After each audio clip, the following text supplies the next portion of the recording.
Assalamu alaikum, everyone. Welcome back to our Happy Strong Family podcast. I am your co host, Muntaha Malik, and we are here with our co host as well, Brother Mushtaq. Today, you are catching up with your hosts, and we think this is a great way for you to get to know us a little bit more and connect with us. And because you see our face every week, anyways. So, yeah, inshallah. So, we'll start off with Brother Mushtaq. How are you doing today? I am doing well. What about you, Muntaha? Alhamdulillah, I'm doing Good, great. good. We used to have an episode, I think, way back in the day when you were the guest, and that spun off to you being a host. I'm Yes, yes. very proud of how you're kind of Yeah. progressing in that. Wait, I was a guest that time? I can't Weren't- even remember. Weren't you? I think you were initially. But gosh, was I initially a guest? You were a co-host. You I were was co-host close. from the very beginning. I was There close you from the go. beginning. There you go. There you go. Yeah, yeah.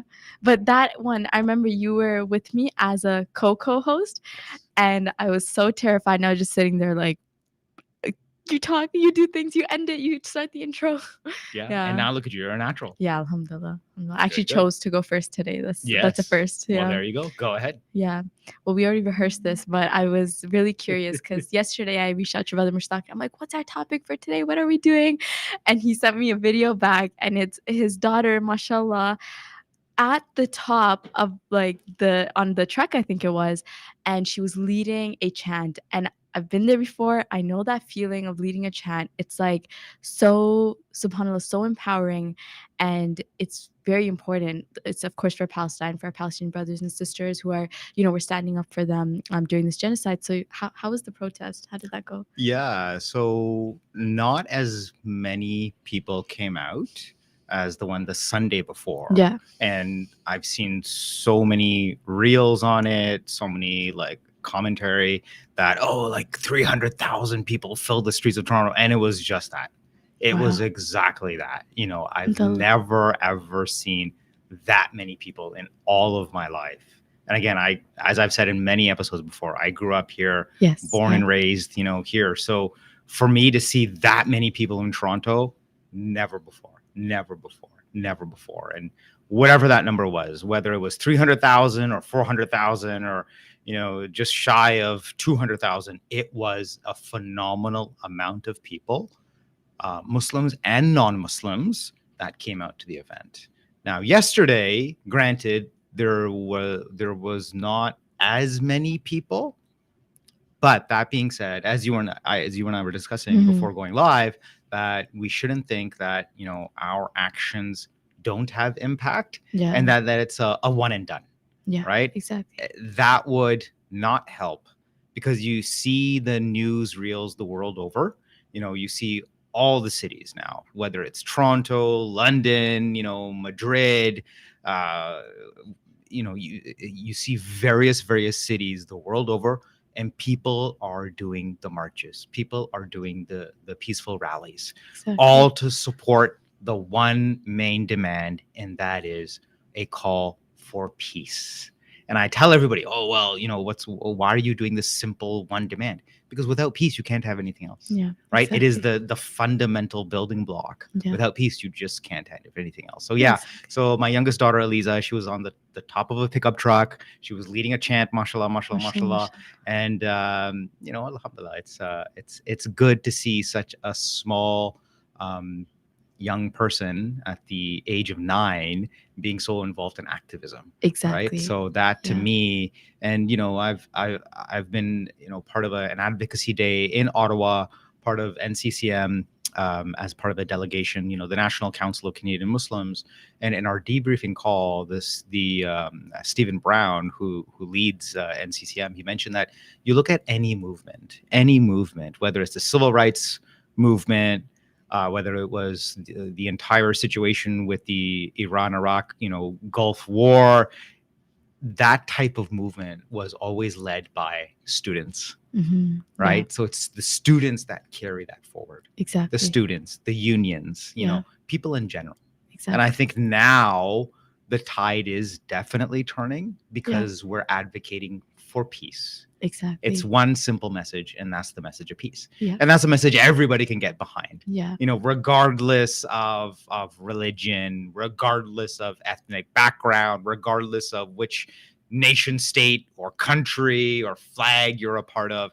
peace is a simple, profound message that everybody can support. Yeah, and specifically for the Palestinian cause, it's a call for currently a ceasefire, and it's literally synonymous. Ceasefire, peace. We're asking for the exact same thing. And if That's it. people can bring that to their energy, that, you know what, this ceasefire is actually us saying, let's stop the war.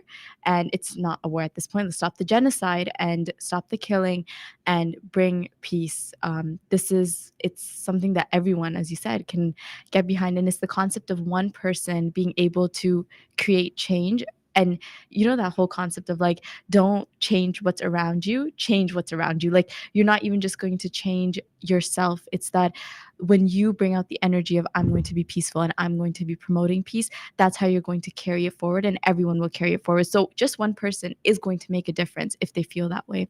Like I was telling you, in my contacts, I always put like hearts and emojis after people's names, not because it's going to do anything for them, but for me, it's going to keep me grounded, that if I'm ever having like a low day, I will see those kind of images in my life and I will be like, okay, yeah, this is a good day. You know, I'm bringing that positivity in. So it's the same way that we can, as each person, be protesting and bringing peace to these causes. I think that's very 100%, important. 100%. Whether Yeah. you want to kind of use the term manifestation and something will Exactly. manifest itself, or Yeah. whether, this is just a vibe, it's that Yeah. energy, Yeah. or whether you kind of want to use more of a term like, oh, I'm going to visualize this, or I'm Yeah. going to center myself Exactly. and I will manifest Yeah. that peace.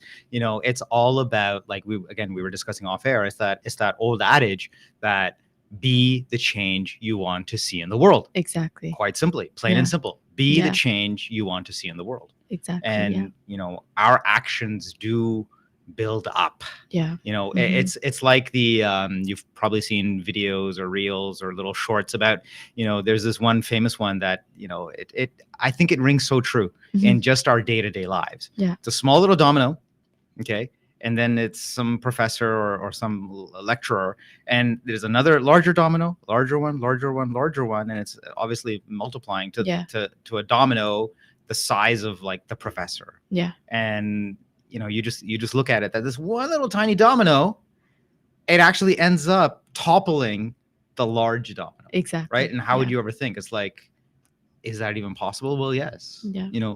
Physics tells you that energy is transferring, right? Yeah. So that Yeah. even, yes, the mightiest domino will fall, it will topple, right? So Exactly. that's the same thing. Yeah. We all have that ripple effect, right? We all have that ripple effect, whether we acknowledge it or not. Yeah. That's the thing.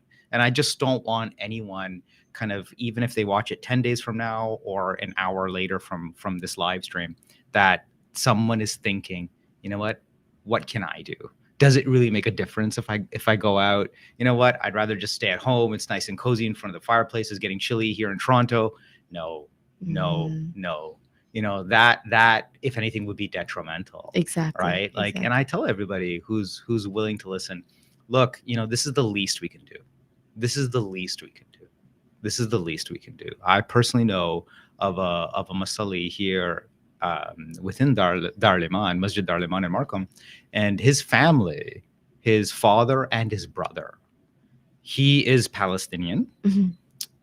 This brother here lives in Markham, Yeah. but his father and his brother are in Gaza. Yeah. To the point where they are literally just 3 houses away from the first hospital that was bombed. Subhanallah. Okay, so he told me he was kind of all out of sorts, a little bit kind of disconnected, and I just came up to him, I go, brother so and so, are you okay? He goes, oh no. I go, what's wrong? He goes, my brother and my father, they're in Gaza. And I go, yeah, I knew you were from Palestine, but I didn't know you were, you had family in Gaza. Yeah. He goes, yeah. And he said flat out that he spends his nights nowadays just waiting for that phone call. Can you imagine? Exactly. Just waiting for that one phone call to say, so-and-so has passed away. Exactly. Yeah. Your father is gone from this world. Yeah. Your brother has left us. Just the impact, the heaviness of that, just waiting for that type of call. Exactly. During the night. And he said, I spent sleepless nights. Yeah. I can't sleep. Yeah. Because I have family there. Yeah. So just that kind of worry, that burden, everything. We always say hasbi and Allah, right? Allah, everything is in the hands of Allah, Mhm. and whatever Allah does, Allah is the best of all planners, and Allah has a plan that we as insan, we as human beings, we can't comprehend, nor can we appreciate. Right? Exactly. Everything is something within a higher purpose, a higher power, with Yeah. Allah. We know that. We know that. Exactly. And the people in Gaza have understood that for a longer time, Yeah. a long time than even we ever could. Even if it is just that we are now waking up to all of this, Yeah. right? We're now finally realizing all of this. But I think, for a lot of people, and I say again, this is the least we can do. Exactly. Yeah. And it's bringing it back to that concept of like growing, right? Like using growth as the change, the domino, little domino to the big domino. If you think about the growth mindset that people in Palestine have is out of this world. When you see those reels of people, they just lost their families, they just lost the people that they love, and they're saying, Alhamdulillah. That's literally, there's this one video where the man asked the doctor, is my daughter alive? And he said, Alhamdulillah. And the guy said, okay, Alhamdulillah, which meant that she passed away. And it's like that kind of level of iman, which we're being shown now, it's for us as a test too. And I think realizing that, to take ourselves away from the situation and say, oh, what's happening in Palestine is not happening to me. I think that's really, you're not thinking about it from a point of everything in this world happens to you as well, because we're being impacted as well. The same way that the brother who you're speaking of, the Musalli, who's being impacted by his family in Gaza right now, in that same way, we have a certain toll that we're taking too, and not in the same extent, but we have more of I think, like a responsibility as well. Protesting and speaking up is a responsibility. Completely. It's genuinely a responsibility. And I think we will be asked about this. What did we do during our time here when everything was happening in Palestine, when people were being killed? What were we doing? And so I think to frame that and realize that not only is your action like impactful, but Allah subhanahu wa ta'ala is watching those actions. And that 100%. being watched is like, this is going to encourage me to do even more than I can right now, because me growing as a person and helping other people is going to have an impact. You just can't see it sometimes. And that's part of making changes. You might not be able to see it even in your own lifetime, but it's actually putting in that effort. Yeah. And look, I mean, this is a very kind of often quoted hadith about during the time of the Prophet ﷺ, when he was alive.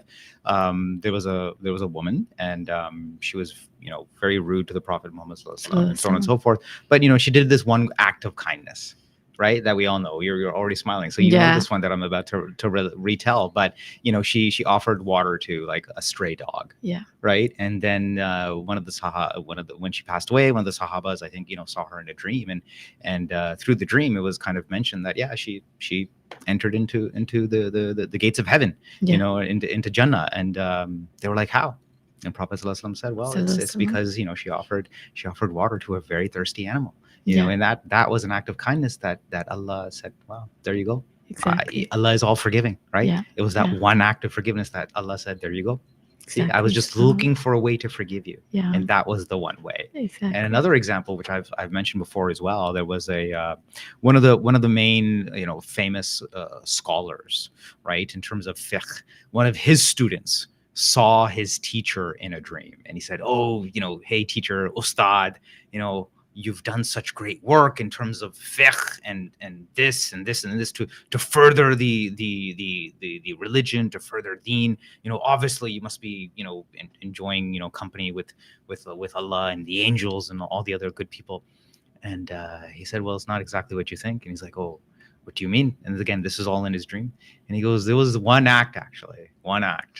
And now the scholar is telling his student that while he was writing one of his books of fiqh or tafsir, and it was during that time when you would use like a fountain pen with a nib, very old school, with like a nib. We don't even use those anymore, right? Where you would have to like draw the ink, and you'd have like a little bottle jar of like ink. I've seen those in Pakistan. Actually, I used to love them. I used to use them. Really old school. Okay, again, no one even uses these anymore. Exactly, and if nobody knows what I'm even talking about, just Google it. Ink nib, pen and fountain pen and authentic ink, liquid ink. And so this scholar, to write his book, he was dipping this fountain pen, as you say, into the ink. And one time this fly was just bothering him, circling around him, buzzing, just house fly, landed right on the tip of the ink bottle. And the scholar thought for a second, you know what?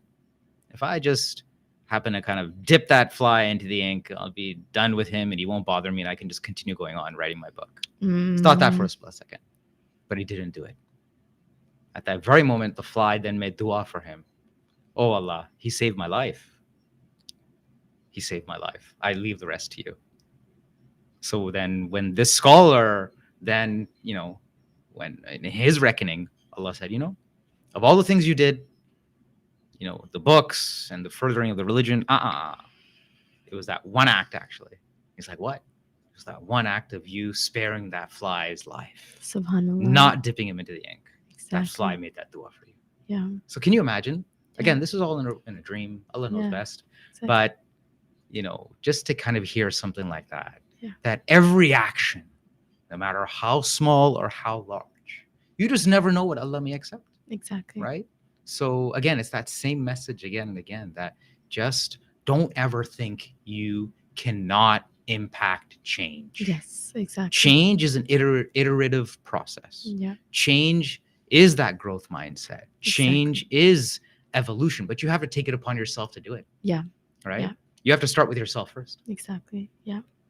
And the concept of the fly, like actually falling into the ink, I find that so interesting because it's like, it's something that would have been maybe meaningless, that like a fly to someone's life of work, like years of work, in the scope of matter, that's only 10 seconds of the fly's life. He killed him. No one would ever even know. It would never even impact anyone. But the fact that the fly actually made dua is just a reminder that Allah subhanahu wa ta'ala is, not only is he like all encompassing of all knowledge in like a lengthwise, like from the start of your life to the end, but also in a depth-wise, that throughout the day there's 24 hours, but there's that 1 second that you're doing something and you're like, oh, I don't know if I should do this or not. Allah is still watching that 1 second out of the rest of the 24 hours. So taking every single hour as I'm being watched, I need to be actually watching my actions and being mindful of what I do. And I feel like that's like mindfulness in anything that we do is so important, because consciously making an effort that this is why I'm going to take an action it furthers you in a way that you don't even realize. Yeah. And I think going back to fitra as well, like the natural way that Allah subhanahu wa ta'ala has ordained for us, I've noticed this in my own life, like whenever I start doing things naturally, even if it's eating, when I just start eating a few more vegetables, like the way I feel is so much more different than when I'm not eating pure food. And there's, Allah subhanahu wa ta'ala speaks about tahir food in the Quran as well, to eat pure. And I see that impact on my own self. And I'm like, wow, that it changes my whole mood. It changes everything. But it's just that one little lettuce piece I chose instead of candy, but that whole decision that only took 10 seconds changes the rest of my life almost. Completely. Yeah. And I think so now let me ask you the question then, Yeah. Muntaha. So tables have turned, haha. So I actually had a question for you, but okay, you go first. Oh, okay. Well, thank you. So in terms of fitra, right, that you're mentioning, just either whether it's within our nature, or maybe against it. But over the past few weeks, I've been watching you closely in terms of the guests you've had. Right. And you've had a number of phenomenal guests. And obviously, again, it's within the scope, the realm of Gaza, and everything that's happening there. But what are some of your highlights that you maybe kind of want to just recap? What struck you as a powerful message? That's a really good question. I'm glad my ring didn't hit this time that I brought my hand up. Every time I was like, oh no, it's going to hit it again. So that's a very good question. Let me take a second to think about that. So what was most meaningful? I mean, just something that comes top of mind, right? Or something that just hit you in the gut and be like, wow, that's powerful, right? Like I wouldn't think that. Like one that I kind of always go back to is just, I think it was Sister Kashmala Khan, where it's like, you should connect with your child before correcting your child, and I've mentioned that time and time again, connection before correction. And whenever I mention that publicly or within like to someone I know, it kind of strikes them as well. They're like, yeah. It's profound, right? But you need to kind of take a step back and be like, yeah, that makes a lot of sense. But it's sometimes those things that are obvious that just goes over our head because it just doesn't enter our realm of thinking, Exactly. I think for me it was Faiza Latif and I were having a conversation. She's the social worker, and she was saying that her family, they were all sitting together and they were watching the news. And at one point, it got so overwhelming for her to continue watching that she asked, you know what? I'm having a really hard time continuing to watch this video of it was someone being, it was either murdered or it was a hard scene to watch. And so they switched the channel and it was switched to a cooking channel. And in that moment, she worked through the grief and the guilt of looking away in order to prioritize taking care of herself so that she can continue caring for the people of Palestine. And that was so profound because up until then, all the conversations I was having with people was that we're not going to do anything else. We're not going to go out to eat. We're not going to breathe. We're not going to drink. We're not going to eat. We're just going to watch and continue watching, and we're going to feel stuck. And I said, no, that's not the way. It's that you are going to balance things and you're going to look and meaningfully look. That when I open my phone today, I'm going to look and I'm going to see what can I do. And I think that was one moment and one conversation that I had multiple times with other people as well. I repeated it. And then in my own life, I implemented it, where there were moments in my life where I said, you know what, I'm only putting this aside right now so that I can be a better activist in my own life as well. I can do the things I need to do to continue my own life so that inshallah I can help the Palestinian cause. Yeah. And so raising money, helping, and which of course now is we're turning to, let's call for a ceasefire, like all of these things, going to a protest even. I was able to get there because I could take moments in my life to still balance my life. And I think that that's okay. And we can't guilt people into saying you need to be like watching like 24/7. I think there needs to be that balance. So yeah. Yeah, I mean, look, in terms of a balance, it's even something as simple as like just getting up and going for a walk, Yeah. right? Yeah. Like going outside, Exactly. going to a park, Yeah. just taking a deep breath of fresh air, Yeah. right? Just to kind of, rebalance or recenter. Because it does come down to, okay, how well are you managing yourself to manage others, Exactly. right? And I go back to one example, and it's a striking example, and you kind of see it when your flight is taking off, and that's that ever famous video reel of what happens when such and such happens with an airplane. The air masks fall, and it's the same repeated message time and time again, regardless of whichever company does it in whatever style. And I've seen the newest style of a particular company doing it in the great outdoors, and it's all in forests and up north with the snow That's so falling, cool. or in a mountain cabin, or out on the countryside, or on a beach. But the message is all the same. When you're in that particular situation, the air masks fall. You as a parent, or as a person who is older than someone next to you who may be a child, you take care of yourself first, put that air mask on, and then you put the air mask on your child, right? Again, it's simple but profound. As a parent, or as an adult, or someone who is adulting, maybe even, look after yourself. There's nothing wrong with it. Nothing wrong with it. Maybe conventional or contrary to conventional wisdom. My gut instinct as a parent will tell me, oh my God, I have to save my child first. Yeah, exactly. Right? Yeah. That's what my natural instinct would tell me. 100%. I would do anything in my power to save my child first if I was in that situation. But, contrary to that, they're like, no, you as someone who is older, or you as a responsible person, or as a parent, hey, look after yourself first, then look after the rest of your family, right? Yeah. So the same applies. Exactly. And I think outside of even an airplane, even in daily life, that's what I'm seeing now too, is that as a parent, you need to actually take care of yourself. Like part of parenthood is taking care of yourself so that you can take care of your child. Part of the Palestinian cause is taking care of yourself so that you can take care of what you are working towards for Palestine. So I think it's all lined in that way of like self-care. So that was really profound. I was curious when we were speaking about the growth mindset, how have you in your personal life, because I think for a lot of viewers, like, we talk to other guests and we ask them about their lives, but not many people know about us. So how have you in your personal life used the growth mindset or used change as a way to move forward when you were struggling?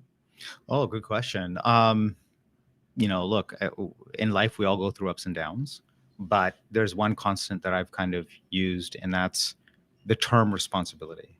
So when you look at responsibility, to me, it's basically, how do you respond with your ability, or how do you respond with your abilities? Mm. Hence the word responsibility. I never Right? thought about it like that. So it's like, if something has been placed on my shoulders, okay, I'm not one to walk away, nor am I one to slough it off. That's just me. You know what? I'll tackle it head on. And with that, that's always been the kind of the drive to just push through, to continually push forward. I'm human as well. You know, no one is perfect. I'm certainly the least. But that being said, when, you know, we make sincere dua to Allah for His help, for His mercy, and keep in mind too, and this is where you kind of have to look at, you know, if anyone tells you, oh my God, your iman, your belief is weak because Allah is putting you in this situation and you don't have enough trust in Him, or, you know, you going through some kind of mental illness, that's just a sign of your weak iman. I'm sorry, you know, no. I'll just say a flat out no. The way I've internalized such situations is that anything that brings you closer to Allah, that's a blessing. Mm. And yes, Allah will test you. Yeah. It's in the Quran, it's in our sayings of the Prophet Muhammad Sallallahu Alaihi Wasallam that, you know, be fearful of the time that Allah doesn't test you. Right?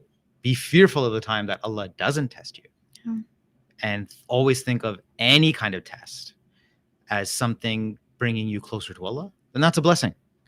If something is actually taking you away from the remembrance of Allah, if something is taking you away from being actively engaged in your worship of Allah, then think about it. Why is that? You know, dare I say, is it like Allah's punishment? Is Allah, you know, He doesn't need you, but we as insan need Him. You know, and you just need to speak to any new convert to Islam, and I'll kind of go from here. Just literally 3 evenings ago, my son and I, Shahir, we were late for Salah, Isha Salah. That's fine, it happens. And so we did our own little mini Jamaat, and after the Jamaat, there was this young guy hanging around, and I've seen him maybe for a week or two at the masjid. And he's like, hey, can I ask you a question? I'm like, sure. He's like, are you an imam? I'm like, no, don't let this beard, even though it's 2 years old, fool you. I used to have like a very Tony Starkish kind of goatee, and I was, you know, I wasn't like this. My iman is 2 years fresh, alhamdulillah. So don't let this fool you. I'm not an imam, I'm not a scholar, but you know, I whatever question you have, go ahead, man, no problem. And he's like, oh, so, you know, when I do my wudu, do I have to make sure that the water touches like every part of my skin? And he kept asking that question in different ways. And I was kind of thinking to myself, I really hope this is not some sign of like maybe like OCD, or if he's like a little bit too concerned about, you know, water. It happens with people. Yeah. And we've specifically discussed that on this podcast in various ways. Yeah. But then he kept asking, and then he switched. And he said, okay, well, what about, and so I basically told him, look, the whole act of wudu is just cleanliness, and cleanliness is the end, is just one step to get to the end goal. Yeah. The end goal being your salah, right? That's the aim and the purpose. And he's like, oh, well, what about work? And what if I don't get time off from work? And I'm like, that's another issue altogether. If you want to kind of deconstruct that, talk about that a little bit. And he goes, I get 15 minutes. I go, hey, 15 minutes? If that's the reality of the situation, plenty of time. And this is, I'll tell you now, a pro tip that I learned from Imam Nabil here at the masjid. Just take one of those little mini, you know, dollar store spray bottles and just carry it in your bag, backpack, you know, whatever, side bag, and just spray it on you. Yeah. And that will actually be like a wudu. Oh, I didn't know that. Yeah, okay, that's awesome. A pro tip from Imam Nabil. Awesome. And you can do that for traveling. You can do that for work. You know, because you spray the water. You just spray the water on yourself. Cool. You know, obviously, because again, it's the fact that you are cleaning yourself with the water, exactly, right? Yeah. Rather than kind of just splashing a big pool around you, and people be like, "Oh my God, those Muslims, geez, they're everywhere they go. They just leave pools of water in a corporate bathroom or a corporate setting or an office setting." well, okay, yeah, let's take it upon ourselves to be a little bit more neat. Yeah. That's just one of many solutions, okay? Yeah. Or it's a good solution. There was this one, I read this, I don't know, I can't pinpoint who it was, but it was that someone who has reached like the potential of like the optimum of knowledge knows the amount of wudu, water needed for wudu, and it's like so small, the amount that the Prophet ﷺ used to use. Sure. So I'm surprised by the spray bottle. I'm like, wait, no, that's actually the same amount then. It's just like Yeah, misting water on yourself, right? Again, exactly. water is water. Yeah. And so then he had another follow-up question. He's like, okay, well, what about work? I want to like find a profession that allows me to do dawah, to become to be a da'i. And then it struck me, and I'm like, are you perhaps new to Islam? And he's like, well, in fact, I am. He's like, I just mashallah. came into Islam like a month ago. Wow, And mashallah. I just broke down at that point. I go, oh, mashallah, man. Like, you know, I'm getting gray hair in my beard now. I'm now 49 years old, and I haven't thought of that. Like, how can I get a profession? To me, a profession is a profession. A job is a job. Puts food on the table, puts money in the bank. He, coming new into the religion, is thinking, what kind of job can I do that I can actually be a da'i of Islam, that I could go spread the religion. And I just melted at that point. I broke down. I was almost in tears. I'm like, dude, you are a far better person than me. Alhamdulillah. Alhamdulillah. It's like, I applaud you and I look up to you now. Yeah. I really do, with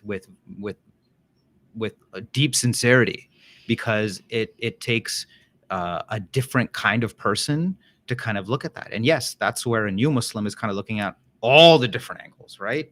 So Exactly. to go back to your question is like, to go growth mindset. It's just, what can you do in that moment, right? Yeah. What are you willing to do in that moment to kind of respond with your ability? Yeah. Whether it's something that you've just recently learned, or whether, you've kind of been placed with a particular responsibility on your set of shoulders, but it's like, what can you do? And I kind of went to that extent to all of a sudden new Muslim to say, look, like, there are people out there like that even think, hey, what can I do to kind of spread the deen? So that's like, if you want to have a growth mindset, just kind of take a step back and be like, what can I do to either grow, to become a better person, become a better Muslim, become a better professional, a better father, brother, son, whatever, right? SubhanAllah. Brother Mushtaq, the story of this revert is a story of many reverts. I've noticed like all the reverts, mashallah, that I've met, or new Muslims in my life, like they are so like, how can I make this religion better? They see it from an open perspective of what the Prophet ﷺ taught, that we aren't just thinking about ourselves, we're thinking about the ummah first. Right away, that question is thinking, how do I support my ummah first? They know the true essence of Islam. Whereas for many of us, as you said, we're thinking, how do I support myself and my own family and everything about me? But to take that a step further, it's like, how do I support everyone? And alhamdulillah, from what I've heard quite recently, there are a lot more people who are reverting and turning to the Quran because they're so interested in Islam now. And it's just one of the beautiful growths that have come out of this whole situation, which is, what, people are actually turning back to Islam, people who were born into Muslim families. Because I think even someone like us, or someone who's born into Muslim, you yourself have to go through that path as well, of coming back to Islam. And that coming back is just, it's also a form of growing. So taking that moment of, what can I do to change? There's always something that you can do to change. From a spiritual point of view, from an intellectual point of view, you can always learn and you can always grow as long as you have life. As long as you have life, you can continue working on yourself. And there's never, I think, especially with growth, what's more beautiful is when someone's struggling even more. What's more beautiful is when someone's in a harder situation, because it takes steps to come out of that. So it's okay, whatever situation you're in, to always come out of it. And I think too, Muntaha, if you like, don't ever think that you can, and there's a hadith that if you are wanting to do a good deed, don't put it off. Don't put it off. Don't delay. Don't put it off. And I'll tell you why. And this is probably a very stark example. So there is one person I know, I won't mention who. And basically this person's, I think, uncle was the Hajj directorate for a particular country. Okay, so the Hajj directorate for a particular country means that this person is responsible for all the citizens of that country to perform their Hajj. Okay, like that's a massive responsibility In their own country, not in Saudi. Like, in Saudi. in Saudi. In Saudi. So this person was Oh. based in Saudi, Yeah. but he was responsible for another country. Mm. Okay. And so every year this person would look after, so many hajis from country, ABC, let's just say, and he himself never did the Hajj, according to what I was told. Okay. And this person would always be like, oh, you know what? Hey, it's my job. I'll do it next year, inshallah. It's my job. I look after so many people. They're coming to Hajj. Alhamdulillah, I have to do my job. And I'll do it next year. Again, this is the Hajj directorate, okay? For Hajj director, for, country, Acme. But again, it's just that mindset, right? Of kind of, hey, it's a good deed. I'm already doing the good deed. But in terms of what I need to do, I'll just put it off. And so year went by, another year went by. And unfortunately, may Allah knows best, and may Allah accept all those good deeds. But in terms of, like, I guess you could say one of the core pillars of our deen is for each of us to do the Hajj, if possible. Exactly. if possible. Yes, by all means. This person, as I was told the story, passed away, never performed the Hajj. Right. So again, it's just that cautionary tale, Exactly. And I guess we can always learn something from such stories and such accounts that, again, it goes back to the basics. Yeah. If you want to do something, if it's within your power to do a good deed, don't put it off. Yeah. Don't put it off. And I think that's a pretty stark example. I mean, look, it's Hajj, and only Allah knows just the massive amounts of reward this person must have received for looking after the Hajj of so many people over so many years from country ABC. But for that person not to have done Hajj himself, right? So again, it's just that cautionary tale. Exactly. Coming back to one simple statement. Yeah. Whatever good deed you want to do, don't put it off. Don't put it off. Exactly. Don't put it off. You just never know what your own timing may be like, right? I'm not saying that, we're all going to pass away the next day or within the next minute. Allah knows. But that being said, you just never know where life may take you. So to just do it. If you can, just do it within the moment, I remember my friend told me that the Sahabas, I think we've mentioned this on the podcast before, they literally used to have this mindset of tomorrow being the day of judgment. Imagine tomorrow, there's no concept of planning. There's no concept of, this week I'm going to do that. And then next year I'm going to plan for Hajj. And the year after that, I'm going to plan for Umrah. And the year after that, I'm going to start this new initiative. No, like everything was today. And imagine having that mindset. If we can shift ourselves to all the good that I'm going to do is going to be today, I'm sure that we will be able to get so much done within the next month, the next year, because we can't believe that we're ever going to get any other time. And it's a form of procrastination too, is to feel that way. And it comes from like hidden emotions that we're not able to work through. But imagine telling ourselves we only have today. You would work through all the emotions you need to work through if you know that today's your last day of your life and you need to get whatever you need done. Yeah. So and I'll also put a different spin on it. We had brother Dawood. He is part of Justice for All Canada. Yeah. Just Friday night here at Masjid Darul-Iman, we held a little mini town hall just to give an update. Obviously a lot of masjids, a lot of organizations are doing things. The community wants to do things. Last weekend for that major peace rally in downtown Toronto, starting from Nathan Phillips Square, we sent like 3 buses from Masjid Darul-Iman. Yeah. And so, there's been this pent up kind of want and yes, frustration as to how can just, a normal citizen just do something, right? Exactly. And they are looking to their masajids for that leadership. Yes. So, we just wanted to give the community an update on the various activities that we as a masjid have been doing. Mm-hmm. We've been meeting with MPs behind closed doors in their offices. Yeah. And, just again, reiterating the demand for a ceasefire, humanitarian aid.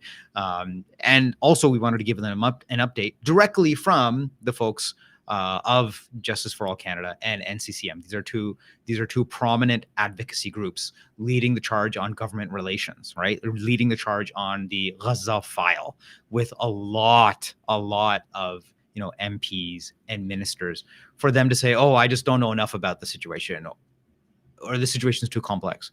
No, there are advocacy groups now that are taking a very, very kind of hard stance on meeting with anyone and everyone to get out the word, right? So yes, the counterpoint to that, it's very easy to kind of just slough this off and say, oh, too little, too late. Yeah, No, exactly. something has to be done, and it is being done now as we speak.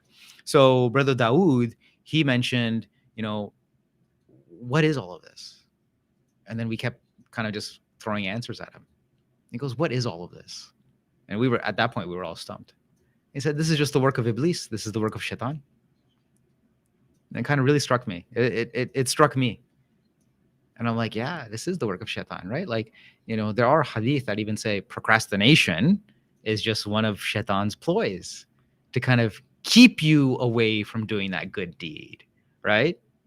Because Shaitan knows that, Shaitan's a sworn enemy. Yeah. Shaitan is a sworn enemy, right? Shaitan used to be that one creature that was actually a jinn made of smokeless fire, but he was so good at doing his salah that some hadith say that there's not even 1 inch of this earth that Iblis did not pray upon. Can you imagine the devotion that he had to Allah, his creator? But what got him was his arrogance. And then basically he and Allah had a standoff, which we all know. The standoff was, you know what?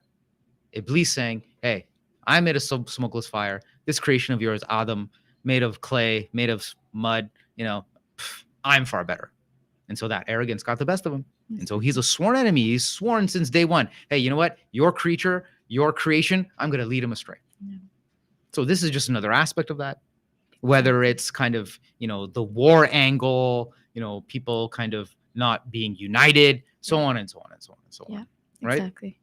But again, what can we as Muslims do to counteract that? Yeah. Right. And I think it's just going like you're saying, Muntaha, it's just people coming back to the deen, or people who are not Muslim now for the first time being like, what is this narrative I'm being fed? Yeah. Who are these Muslims? Exactly. What is Gaza all about? Why are people being indiscriminately killed? Yeah. Why? Exactly. And whatever faith you may be, people are now turning to the Quran for answers. They're now accepting Islam. Yep. Right? So it's just, how can we get closer to our own religion? And it's that whole kind of sea tide is happening as we speak. It's, again, like we were saying earlier, it's just the ripples in the ocean, right? Yeah. And we are part of that closeness as well, because for us, I think that it's not just a responsibility of someone who's new to Islam to learn about Islam. It's not someone's responsibility just if they're new to Islam to go back to Salah, go back to wudu, go back to these things, dawah, the things that mashallah, the viewer was asking you. I'm asking myself, when did I last think, how's my Salah? When did I last think, how's my wudu? When am I putting in these intentional acts of, I'm going to live as a Muslim, and that is going to be part of doing what we need to do for the cause for Palestine as well. Because one thing we always hear is that, okay, let's protest. What else can we do? Well, I remember just this week, Imam Omar Patel, he was discussing, and he said, he's like, some people say that, what can I do other than dua?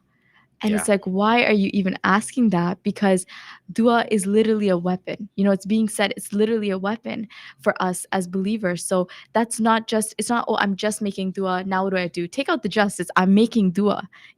That's the number one at the end of the day, is like, you're turning back to Allah. Part of dua is turning back to Allah, speaking to Allah.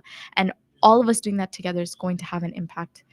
Yeah. And, when we say impact, impact can be absolutely 100% spiritual. Yes. And it can also be, let's just say, I guess for lack of a better word, professional. And what I mean by this is, again, going back to, having NCCM and Justice for All Canada here at Masjid Darul-Iman on a Friday night as part of that town hall, Brother Ibrahim, he approached me and he said, Brother Mushtaq, like we need to engage with your professional circle. And I go, well, what do you mean? Yeah, like we can have definitely the community come out again. And he's like, no. He said, we need to activate the professionals in the community, because the professionals can basically do like a media watch, Yeah. We need more lawyers. We need more solicitors. We basically need more professionals that can help us, because the spike, and I cannot stress this enough, the spike in Islamophobia has been through the roof. Exactly. Anti-Palestinian racism, which Yeah. was never a term before. Yeah. Okay, it's been coined now. Yeah. It's been coined now. You look at people who have very, very blatantly lost their jobs for standing with Gaza. People who are non-Muslim and Muslim having been told, oh, you know what? You're going to have to leave the organization because you took a stand with Gaza. Exactly. NCCM is just flooded with such cases now. Yeah. So in terms of what we can do as a professional, hey, Mm. you know what? Donate your time. Yeah. Donate your time.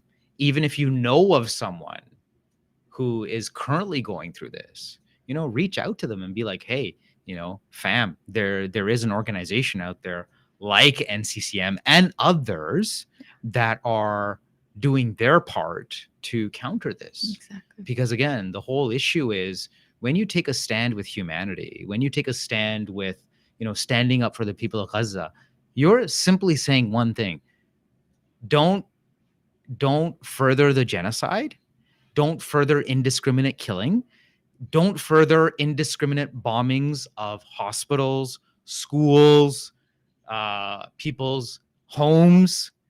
It's plain and simple. Yeah. Yeah. We're not going against any, political statements. We're simply advocating for a ceasefire. We're simply advocating for peace. Now, if any one employer takes issue with that and says, oh, you know what, this is so-and-so, this is slander, this is defamation, it's anti-Semitic. Well, let's just say there's also Islamophobia. Yeah. Right? And this classifies squarely under Islamophobia. Exactly. So please educate yourself. Yeah. Please understand that when you are taking a stand with Gaza, you are doing so for a very specific reason. Yes. You're not doing it for political reasons. Exactly. You're not doing it for nation state reasons. You're doing it for the reason of standing with people who are being killed for no reason other than being a citizen of Gaza. Yeah, exactly. They're not, people who are soldiers. This is just indiscriminate killing. Yeah, I appreciate how you added on that even as a professional, what you can do is 100%. be behind and support NCCM, Justice for All, and all these other amazing organizations. It's that whole concept of what can I do? Well, actually, as a professional, what you do is going to be a greater voice than many other people, because you are going to be able to stand up from that point of view of, well, this is what's happening in our workplaces and how can we work for it. So that's a really good point. I mean, you look at Justice for All Canada, they have a great service. It's a media monitoring service. Yeah. Right? It's a media watch service, because you look at some of the I'd say probably a good number of the news outlets right now are still one-sided. Yeah. Unfortunately. Mm-hmm. And you see the protests on this as well. You see the chants on this as well. Certain news organizations, one of which I actually worked for way back in the day, anesthetizing the news, right? Basically cleaning up the news so it leaves out and omits certain parts. You can't do that. Yeah. You can't do that. I went to journalism school. I worked for a magazine. I worked for the BBC. You cannot take a one-sided stance on any issue, let alone this issue. So why are news organizations doing that? And one of the biggest things about even taking in that news for me is that I just don't even want to hear it. Like, I don't like those news organizations that are even working against the narrative. I walked into like the nail salon at one point, and I literally told the nail artist, I was like, "Can you just close the TV?" Because I could not even hear them talking about this. I was like, "That's the one step I can take today, is telling them to close that TV, and hopefully they never put it back on for the rest of the people, like customers who come in. Because why are we even going to fuel them? Why are we even going to give them the opportunity to even be watched? Let's boycott them too. You know, of course, that's a different term, and we're working on things like one by one. But literally, these news they shouldn't even get that airtime from us. Yeah. And what I found the most powerful yesterday was there was this beautiful banner and a beautiful group Mhm. of Jews for Palestine. And I'll say it openly. And I shook each one of their hands. Yeah. And I said, thank you.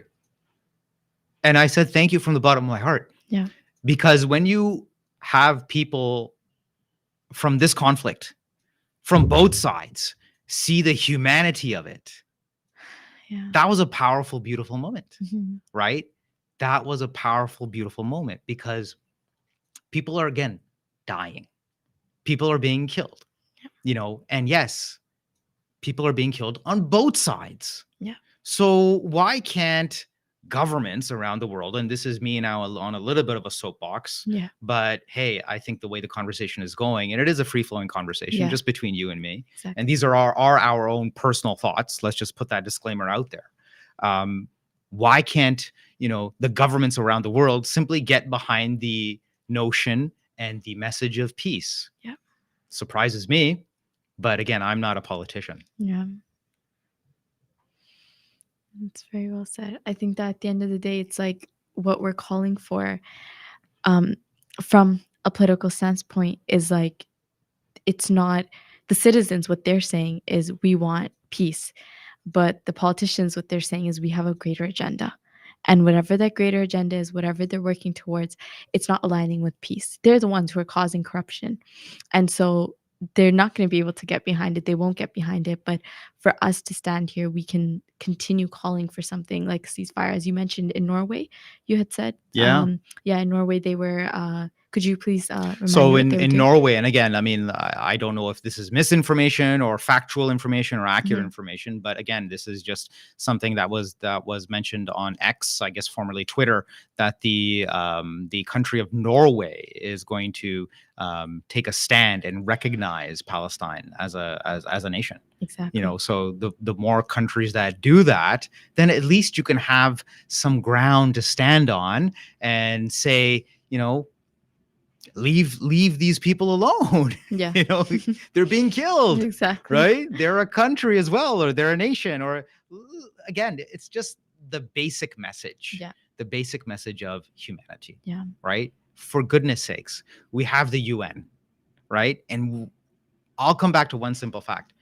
How and people need to educate themselves. I find people just don't understand enough about history. The United Nations as a concept, as an organization, was born literally in response to World War II, because millions of people died from World War II. So in response to that, the global community got together and be like, hey, let's not let that happen again. Let's form this organization to kind of, you know, look at things and just promote peace and promote global cooperation. Exactly. Well, that's all gone out the door now, Yeah. hasn't it? Exactly. And the UN is pretty much powerless. It's trying. I'll give them that much. And certain individuals, their executives are 100% on the right path and trying all they can. But I think it's maybe falling on deaf ears, mute.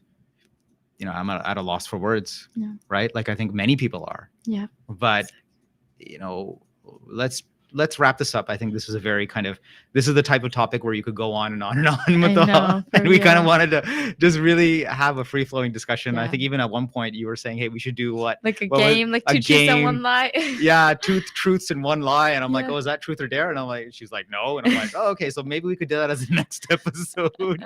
hopefully Yes, inshallah, in in a the few weeks future. time in the future. Yeah. But yeah, it was so great having a sit down and chat, and I think it's really amazing, alhamdulillah, the way that we can continue speaking about Palestine, and we can continue on this platform as well.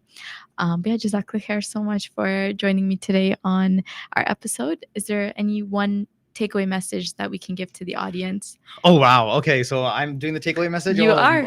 okay, great. I did the intro. You did. Thank you, Muntaha. So I guess I'll take this moment now and do one of those things where I look into the camera.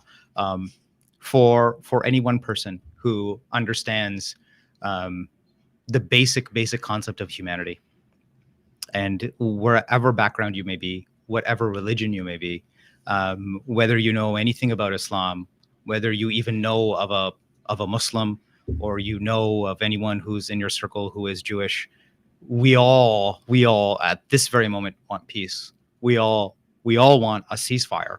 So let's all do our part. Don't let up, regardless of whatever political party or whatever politicians are saying. We as citizens of the world simply want peace, because without it, this will simply escalate and escalate and escalate, and there just seems to be no end in sight. So it really is that defining moment. It is that defining moment. And it may very well be the defining moment in many people's lives, that people can either be completely immune to all of this, completely not present, completely oblivious, but those people that are following this, and those people that when they get a paper cut, they bleed red, then I implore you, if you have even a sense of humanity, just advocate for peace. It's a simple message. Advocate for a ceasefire. Do your part. Spread that message in your circle through whatever channel, whether it's WhatsApp, whether it's Snapchat, whether it's Instagram, whatever, in person. Just spread that message of peace. Like Muntaha was saying earlier, just manifest that message. Be that message. Live that message. And yes, God willing, we will inshallah have peace one day. Jazakallah khair.